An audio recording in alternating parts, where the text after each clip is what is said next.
At Adan Abdullah Airport in Mogadishu, it's busier than usual. Dozens of Somalis who have US visas and others traveling on temporary US travel documents are frantically trying to get back to the United States.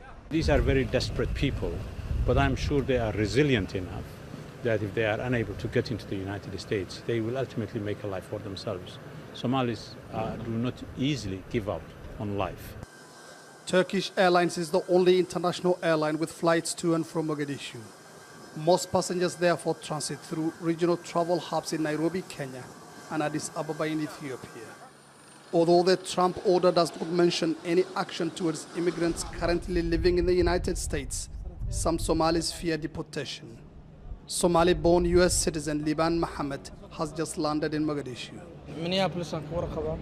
I can only speak for Somalis living in Minnesota, and I would tell you there is a lot of fear, not among the US citizens of Somali origin, but those still going through the asylum process.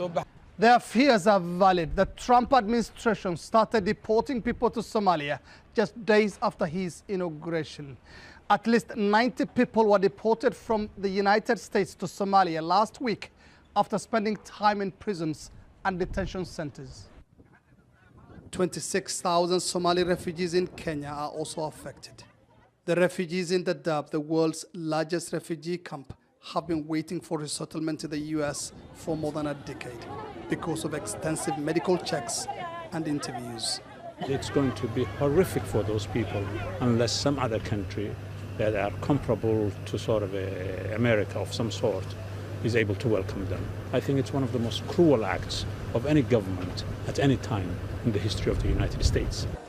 For now, those who can say they will take advantage of the window offered by the court's decision to return to the US. For them, living in fear in Somalia is not an option. Mohammed Adu, Al Jazeera, Mogadishu, Somalia.